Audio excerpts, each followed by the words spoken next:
राधे राधे। आज मैं आप लोगों के सामने काफ़ी दिनों से प्रस्तुत हो रही हूँ और आज मैं ये देख रही हूँ कि चारों तरफ धर्म के नाम पर, नैतिकता के नाम पर बहुत कुछ हो गया है इन 20-25 दिनों के अंदर। जहाँ देखो लोग एक दूसरे के ऊपर ताने लगा रहे हैं। अब श्याम बाबा के कीर्तनों को ही देख लो, श्याम बाबा के जो कलाकार हैं वो एक दूसरे के ऊपर ही ताने लगा रहे हैं, एक दूसरे के ऊपर इल्ज़ाम लगा रहे हैं। तो वो क्या भक्ति हमें सिखाएंगे, तो वो क्या हमें भजन सिखाएंगे। आज मैं देख रही थी कि श्याम बाबा के ऊपर ही लोगों ने भ्रमित कर रहे हैं लोगों को। किसी को श्याम बाबा की भक्ति के विषय में तो पता नहीं है कि श्याम बाबा है कौन, और तरह तरीके के लेख लिख लिख कर बाबा के नाम को भी उछाल रहे हैं। आज मेरा मन कर रहा है कि मैं आप सबको श्याम बाबा के नाम से अवतरित कराऊं कि बाबा का अवतरण कैसे हुआ, श्याम बाबा है कौन। श्याम बाबा पांडव के वंशज हैं और बबरीक के पुत्र हैं, भीम के पौत्र हैं।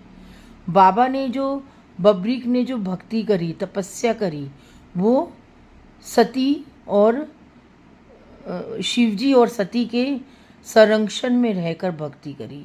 बाबा ने बबरीक थे वो बचपन से ही, जन्म से ही इतने शक्तिशाली थे, इतने बलशाली थे, इतने दयावान थे कि उनके अंदर दयालुता कुट कुट कर भरी हुई थी और वो अपने माता पिता की बहुत सेवा किया करते थे।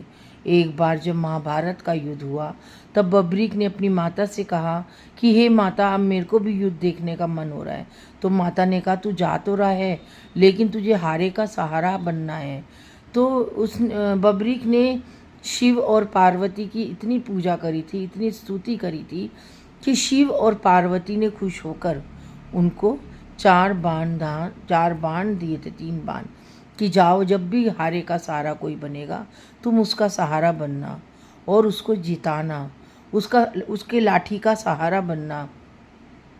और तो फिर वो जब महाभारत के युद्ध में जा रहे थे, जब कृष्ण को पता चला, भगवान कृष्ण को, कि बबरीक आ रहे हैं, तो भगवान कृष्ण ने सोचा कि अगर बबरीक युद्ध भूमि तक पहुंच गया तो ये पांडवों का साथ नहीं देगा, कौरवों का साथ देगा, और कौरव मेरे को भी नहीं हरा सकते क्योंकि इसको वरदान मिला हुआ है शिव और शक्ति से।